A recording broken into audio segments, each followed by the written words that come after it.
Open the car door. Let me see your hands.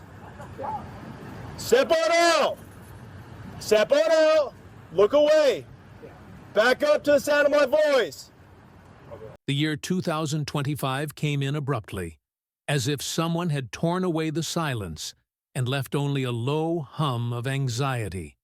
And from the very beginning, it was clear that this would be a year of decisions you could not run from, even if you changed countries, names, and habits. Very soon the story moved to a city in England, old and damp, with dark stone and streets that narrowed as if deliberately compressing space. Here he lived as if every day were borrowed. He did not plan a future. He merely postponed disaster. The English city seemed neutral only to those who did not know that a shadow from another continent was trailing behind him, because it was here that he was overtaken by a phrase that sounded like a verdict long before any court decision. Detained. Jacksonville Sheriff's Office arrests 3 in rapper Julio Foolio's murder, 27th of July, 2025. Not a person, not a story, but a file. And that file weighed more than any words. It existed as proof that reality no longer belonged to those who had actually been present. In Jacksonville, everything had happened fast and dirty. That night, he was unarmed. He came not to fight, but to stop events that had already spiraled out of control. But the street did not hear intentions. It answered with gunshots, screams, and chaos. And in that moment, he understood that the truth no longer mattered, because it would be drowned out by noise. Running, then, was instinct, not an admission of guilt, but an attempt to survive. And from that moment, every step he took became part of a chain that stretched all the way to England, to the city where he met his lover, a woman who had nothing to do with that world, but agreed to share fear with him. She saw how he changed, how his eyes constantly searched for danger, how every sound behind him made his body tense.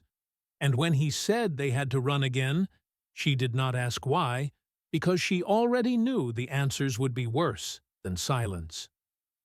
The reason he was being pursued was not simple. He knew things that were never meant to be spoken aloud. He had been present at conversations and arrangements that were never captured on camera, and that was precisely why, to some, he became dangerous, and to others, convenient. In 2025, information moved faster than people, and cooperation between agencies worked without noise. The English city slowly tightened around them. They felt it in small things, in strange looks, in phone calls with no voice, in the sense that escape no longer felt like a chance, but like a delay. The day of the detention was gray and heavy. They walked together without holding hands, afraid of drawing attention. And that was when the police caught up with them. No chase, no shouting, only precise movements and phrases that left no room for choice. He did not resist, because he knew any resistance would become another frame in someone else's story. The report noted that he was unarmed, but that detail was lost among words about flight and suspicion. His lover was detained with him because she was there, and that alone proved sufficient. At the station, the questions came one after another, again and again returning to that night, to names, to the moment he ran, and every answer seemed inadequate because the system already had its own logic, in which a file dated 27th July 2025 mattered more than living testimony.